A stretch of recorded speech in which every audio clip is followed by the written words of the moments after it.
इसका नाम है।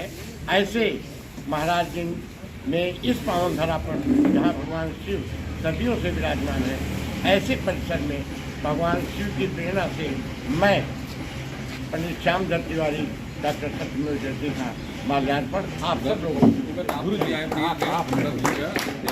यदि आप हमको कर दीजिए तो हम लोग पहन लेंगे और पहना लेंगे। इधर देखिए डॉक्टर साहब तो वीडियो बना इससे निवेदन है जो कि आपके सहपाठी रहने वाले हैं और यहाँ रोज शंकर भगवान की पूजा के लिए आते हैं। मलबा से खड़ा हो गया, हाँ खड़ा हुआ जो आप जयते, मैं अपने देश भारत को प्रेम करता हूँ, अपने देश के लोगों से प्रेम करता हूँ। 25 वर्ष राजकीय सेवा किया है और सेवा में जिस प्रकार की भ्रष्टाचार और शोषण को देखा है तो लोकमान्य तिलक का स्मरण आता है कि स्वराज्य हमारा जन्म सिद्ध अधिकार है और इसे हम लेकर रहेंगे। हमें लगता है कि सत्यमेव जयते हमारा जन्म सिद्ध अधिकार है और हम इसे अपने नागरिकों और भाइयों बहनों के लिए प्राप्त करेंगे। इसी उद्देश्य को लेकर के हम सत्यमेव जयते का अभियान चला रहे हैं। लोगों की इच्छा प्रेरणा से उनके स्वर को भारत की संसद में पहुंचाने के लिए भदोही की लोकसभा क्षेत्र से हम 2024 के चुनाव में आप सबका प्रतिनिधित्व करने की इच्छा रखते हैं और उसके लिए हम लोग गांव-गांव संपर्क कर रहे हैं। गांव-गांव आर्यावर्ती सत्यमेव जयते का पताका स्थापित कर रहे हैं और गांव-गांव घर-घर खेतों खलिहानों गांव घाटों से गौशालाओं से हम लोग एक मुट्ठी पावन मिट्टी को इकट्ठा कर रहे हैं। इससे अपनी एकता को सुदृढ़ करना है और 2047 तक भारत के प्रत्येक नागरिक के लिए और उसके पहले विशेष रूप से भदोही लोकसभा क्षेत्र को भारत का उदाहरण बनाने के उद्देश्य से हम क्षेत्र के लिए योजनाएं बना रहे हैं, लोगों की समस्याएं सुन रहे हैं और इस कार्य को लेकर के आगे बढ़ रहे हैं। भदोही लोकसभा क्षेत्र में 975 ग्राम पंचायतें हैं और हम लोगों ने आधे से अधिक ग्राम पंचायतों में पिछले 6 माह में भ्रमण कर लिया है। 127 न्याय पंचायतों में हम लोगों ने अपने प्रभारी और सहप्रभारी नियुक्त किए हैं। 11 विकास खंडों में प्रमुख और सहप्रमुख नियुक्त किया है। यहाँ 5 विधानसभाएं आती हैं जो 3 भदोही जनपद के अंतर्गत हैं और 2 प्रयागराज जनपद के अंतर्गत। यहाँ हमने 20 से 22 हज़ार लोगों का संगठन खड़ा कर रखा है। मैं राष्ट्रीय स्वयंसेवक संघ का बाल स्वयंसेवक हूँ, 43 वर्ष संघ आयु है और प्रथम वर्ग प्रशिक्षित हूँ। राजनीति एक गंभीर कर्म है और राजनीति में आने के पूर्व मैं उपायुक्त राज्य कर के पद पर कार्य कर रहा था, पीसीएस अधिकारी के रूप में। प्राप्ति की दृष्टि से देखा जाए तो जो वेतनादि सुविधाएं हमको उपायुक्त के रूप में प्राप्त थी उससे अधिक सांसद को नहीं प्राप्त होती हैं। तो पैसे का लोभ और यह विषय हमारे लिए नहीं है। इसी प्रकार से पैसे के लोभ में जो लोग पद धारण करना चाहते हैं और काम करते हैं वह अवसर वहाँ भी था जो हमने नहीं किया है और भारत में और उत्तर प्रदेश में अपने प्रमाण को स्थापित किया है। हमारे सदाशयता को, सत्यमेव जयते के आदर्श सिद्धांत को किसी को बताने की आवश्यकता नहीं। पूरे उत्तर प्रदेश के राज्य कर विभाग में लोग मुझे सत्यमेव जयते के नाम से जानते हैं। तो भ्रष्टाचार के विरुद्ध हम एक परिवर्तन का कार्य कर रहे हैं, प्रयास कर रहे हैं। इसके लिए हमको किसी प्रमाण की आवश्यकता नहीं है। ये जिन साथियों को आवश्यकता होगी वो वहाँ देख सकते हैं। अपने देश को धरती का सर्वोत्तम देश बनाने के लिए प्रत्येक वर्ग किलोमीटर भूमि भारत की और प्रत्येक परिवार को सूक्ष्म प्रबंधन के माध्यम से 2047 तक भारत धरती के अग्रणी राष्ट्रों में हो, इस उद्देश्य से कार्य कर रहे हैं। हमारे लिए जो जीवन का समय है, हमारे पास भौतिक जीवन जीने की सभी सुविधाएं थी जिन्हें हमने परित्याग किया है। इसलिए इस पद को पा करके हमें ऐसा कुछ पाने की लालसा नहीं है। हम एक परिवर्तन चाहते हैं।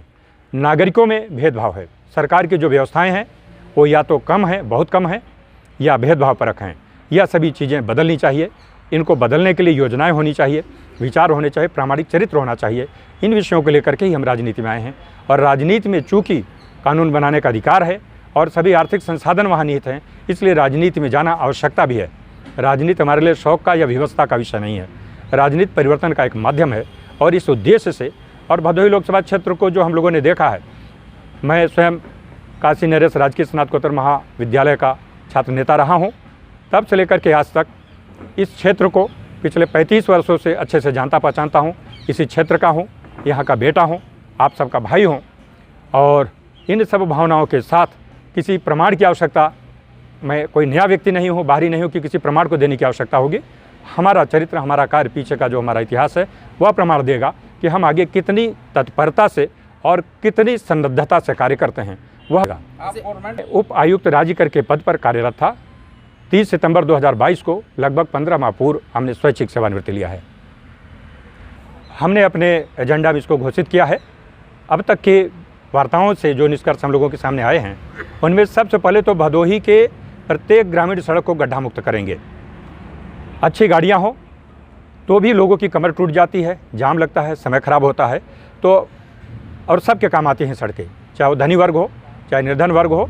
तो पहला लक्ष्य हमारा होगा कि सड़कें 24 घंटे के भीतर गड्ढा मुक्त हो, ऐसा लक्ष्य लेकर के चलेंगे। और सांसद निधि का पहला उपयोग यहाँ को एक चलित हार्ट मिक्स प्लांट उपलब्ध कराने का होगा कि कहीं से सूचना आती है तो पहला कार्य होगा। सांसद निधि का जो धन होगा वह सांसद और कमीशन खोरी में नहीं उपयोग किया जाएगा। सांसद निधि को इन विकास खंडों और विधानसभाओं के अनुपात में बांट दिया जाएगा। खुली सभा में उनका निर्धारण होगा और जो प्राथमिकता लोगों की होगी उस धन का उपयोग वहाँ होगा। दूसरा, प्रत्येक गांव में और जिनके गांव में घर हैं उनके घरों के आसपास चारों ओर रूखा सूखा बच्चे न खाएं भोजन, इसलिए प्रत्येक घर पर 5 प्रकार के फल, 5 प्रकार के फूल, 5 प्रकार के साग, 5 प्रकार के औषधियाँ, चाहे उनके एक ही एक पौधे हों, ऐसा लगवाना संभव करके पूरे विश्व में यह इतिहास स्थापित करेंगे कि भारत का जो ऋषि युग था वह आज का वैज्ञानिक युग है, आज की भौतिक युग है। इसमें भी अच्छे पोषण के लिए भोजन आवश्यक है और भोजन की सुविधा सरकारें सब नहीं दे सकती हैं। लोगों को जागरूक बनाना, प्रेरित करना, सिखाना, एक वातावरण बनाना। तो 11 विकास खंडों में हम ऐसी पौधशालाएँ स्थापित कराएंगे सांसद निधि से, लोगों के जन सहयोग से, कि घर पर हरियाली दिखे, 12 माह में फल दिखें, फूल दिखें, शाक दिखें, कोई भी बच्चा हाथ उठाए और फल खाए जो उसकी इच्छा हो। हमारे बच्चे तरसे नहीं, हर गांव में तरणताल हो, बच्चे इन्हीं थोड़े से संसाधनों से भी विश्व स्तर पर वो कार्य करें। तो हमारा प्रयास होगा कि गाँव का विकास, जिसमें शाक, फल, फूल, दूध से गाँव को भरा जाए, वहाँ प्रसंस्करण हो। हमारे जो युवा बाहर रोज़गार खोजने जाते हैं उनको रोज़गार यहीं अपने गांव में, आसपास जनपद में, सड़कों, लोगों का अच्छा हो। इन बातों को हम पहले प्राथमिकता देंगे। उसके बाद हमारे क्षेत्र के जो युवक होंगे वो अपनी प्रतिभा से आकाश छू लें। अभी भदोही के युवक यशस्वी जायसवाल ने क्रिकेट में जनपद का नाम किया है। ऐसे दूसरे वैज्ञानिक हैं सूर्यामा के, जिन्होंने चंद्रयान में अपनी भूमिका निभाया है। ऐसे लोगों को सम्मानित करेंगे, ऐसे शिक्षकों को सम्मानित करेंगे, ऐसे ठेकेदारों को सम्मानित करेंगे जिनकी बनाई हुई सड़कें चलेंगी, टूटती नहीं हैं। ऐसे लोगों को जो विश्व स्तरीय कोई निर्माण कार्य करते हैं, इस क्षेत्र के ऐसे लोगों को जो 1000 लोगों को रोज़गार देते हैं, वो बड़े धनी हो या उद्योगपति हैं, जो भी हैं, ऐसे लोगों को हम पूरे क्षेत्र के सभी नागरिकों को सम्मान देंगे। केवल सम्मान लेने की लालसा नहीं, उनको आगे करेंगे। खेल के क्षेत्र में, शिक्षा के क्षेत्र में, भारतीय संस्कार के क्षेत्र में, इन विद्यालयों को जो इस क्षेत्र में हैं वहाँ परस्पर समन्वय कराएंगे। और स्वयं जब संसद नहीं चल रहा होगा तो 30 दिन में 15 दिन इन 11 विकास खंडों और 4 तहसीलों के मुख्यालयों में स्वयं 8 घंटे एक श्रमिक की बात प्रातः 10 बजे से 8 बजे तक, जैसे हम लोग कार्यालय बैठा करते थे, उपलब्ध रहेंगे। जनता की समस्याओं का समाधान खोजेंगे, लोगों के रोजगार के लिए पोर्टल विकसित कराएंगे। जिनके पास विचार और अनुभव हैं, ऐसे लोगों के सुझाव विचारों को इस जनपद के और इस देश को बढ़ाने के लिए पोर्टल करके विचारों को साझा आदान प्रदान करने की सरल व्यवस्था कराएंगे। तो ऐसी सभी समस्याएं जो आज हैं वो कौन सी तत्काल दूर हो सकती हैं, कौन कुछ समय में दूर हो सकती हैं, 1 वर्ष में, कौन सी समस्याओं का सूत्रपात करने से आगे आने वाले दशक में पूरी हो जाएंगी। ऐसे ढेर सारी विषयों का उनकी सूचीबद्ध किया जाएगा और एक एक करके उनको अपनी प्रतिभा से, अपने परिश्रम से दूर कराया जाएगा। आपका सांसद घर पर होगा, किसी गांव में होगा, वह दिल्ली और राजधानी और एसी कमरों में और गाड़ियों में नहीं होगा।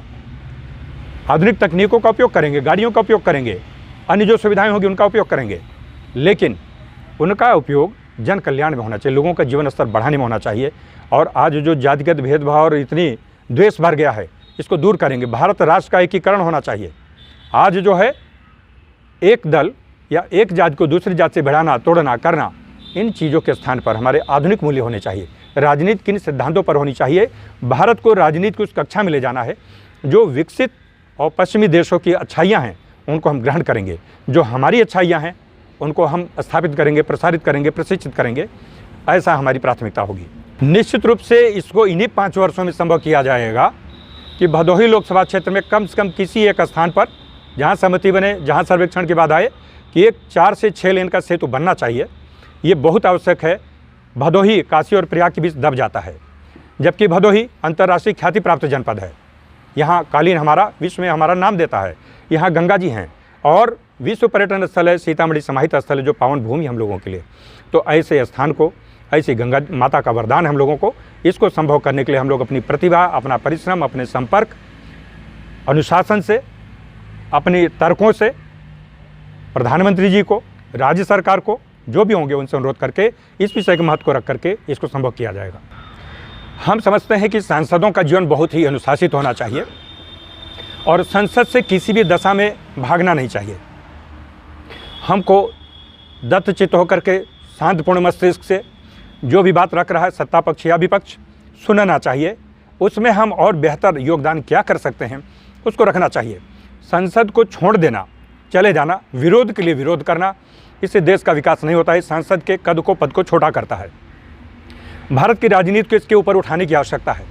ये बहुत चिंतन मंथन नहीं करते सांसद, वह इस प्रकार की विधि अपनाते हैं। सभी दलों को यह चिंतन करना चाहिए कि संसद से भागना इस देश के 150 करोड़ लोगों के साथ ये अन्याय है, अनैतिक है, नहीं जाना चाहिए। आप समर्थन करते हैं या विरोध करते हैं या दोनों नहीं करते तो आप स्टैंड कर सकते हैं, वहीं अनुपस्थित हो सकते हैं संसद में बैठ करके। आप वहीं समर्थन करते हैं तो बटन दबा दीजिए यस की, ये नहीं करते हैं तो नो कर दीजिए। संसद छोड़ के जाना ये उस प्रकार से कि कोई विद्यार्थी को माता पिता पढ़ाएं, भोजन दें, वस्त्र दें और विद्यालय जा कर के वो विद्यालय में न बैठे और बाहर चला जाए। हम मानते हैं सांसद का कार्य और दायित्व तो बहुत ही गंभीर गहरा है। जो भी सांसद, ऐसे अनेक सांसद हैं जो लोकसभा में जिनकी उपस्थिति 10, 20, 30 दिन भी कठिनाई से होती है, यह गलत है। इस पर रोक लगनी चाहिए, इस पर विचार होना चाहिए। इस पर ऐसे सांसदों को प्रश्न उठाना चाहिए कि यदि आप सांसद बन के गए हैं, आपको रुचि और शौक़ है, तो आप उपस्थित रहें। जितने दिन सत्र चलता है, सत्र 365 दिन में कितने दिन चलता है? एक बजट सत्र है जो लगभग 3 महीने लगभग चलता है, से सभी सत्र 1 माह से कम ही होते हैं। तो सांसदों को प्रत्येक दशा में जबकि वो अस्वस्थ न हो या किसी अन्य समिति की बैठक में नहीं है, उन्हें लोकसभा में उपस्थित रहना चाहिए, ऐसा मेरा दृढ़ मत है। परिवर्तन प्रकृति का नियम है। जो कानून थे उनमें कुछ अच्छाइयाँ थी, कुछ उनकी सीमाएं थी, वो अप्रासंगिक हो चुके थे। तो जो सरकार होती है उसको अधिकार होता है, जनता उसे चुनती है कि जो जनता के स्वर को समझ करके परिवर्तन करना चाहती है उसे परिवर्तन करे। विपक्ष को उसमें कोई सुझाव देना चाहिए, केवल विरोध के लिए विरोध ना करके यह सुझाव देना चाहिए कि इसमें क्या परिवर्तन होना चाहिए। ऐसे अपने विषयों के लिए आए तो ये अच्छी बात होगी। और यदि आप लाते भी हैं और नहीं स्वीकार होता है तो बहुमत है, लोकतंत्र है, स्वीकार करना चाहिए। आप जब बहुमत में आएंगे तो आप उसे परिवर्तन भी कर सकते हैं। अंततः ऐसा कोई विचार कदाचित हो सकता है जिस पर सभी सांसद, सभी दल एक मत हो। ऐसा कोई राष्ट्रीय मत हो तो बहुत अच्छी बात है, लेकिन अनेक विषय होते हैं जिन पर असहमति हो सकती है और कई बार तो दल विरोध के लिए विरोध करते हैं, अपनी राजनीतिक दल के एजेंडा को बढ़ाने के लिए विरोध करते हैं। तो हम समझते हैं कि कानून सामने आ जाए, जब उसका उपयोग आरंभ होगा तो ये ठीक ठीक पता चलेगा कि इससे कितना हम लोगों का जीवन अच्छा बन रहा है, कितना नहीं। लेकिन इसके साथ एक बात जोड़ना चाहेंगे हम, कानून कितने भी अच्छे हों, डॉक्टर भीमराव अम्बेडकर जी ने जब संविधान का प्रारूप सौंपा था डॉक्टर राजेंद्र प्रसाद जी को, जो संविधान निर्मात्री सभा के अध्यक्ष थे, तो एक बात कहा था अपनी भाषण में कि कितना भी अच्छा संविधान हो और कितना भी खराब हो, संविधान अच्छा तब सिद्ध होगा जबकि उसको चलाने वाले लोग अच्छे होंगे। यदि चलाने वाले लोग अच्छे हुए तो संविधान कम भी लिखा गया हो, थोड़ा खराब भी हो तो भी अच्छा हो जाएगा। और यदि चलाने वाले लोगों की मनसा पावन पवित्र नहीं होगी तो संविधान कितना भी लिख दिया जाए उसका परिणाम नहीं आएगा। आज देखिए जो भ्रष्टाचार व्याप्त है थानों में, तहसीलों में, अन्य कितने भी कार्यालय गिन लीजिए, जब तक वहाँ की मानसिकता हम जो समझते हैं वह नहीं बदली जाएगी, सरकारें हमारी वहाँ की चिंता नहीं करेंगी। प्रधानमंत्री जी ने अपने कैबिनेट में, अपनी सरकार में, अपनी नीति में इसको बहुत बदला है। लेकिन हम भारत भ्रमण करते हैं, देखते हैं कि जनता की जो अधिक आवश्यकता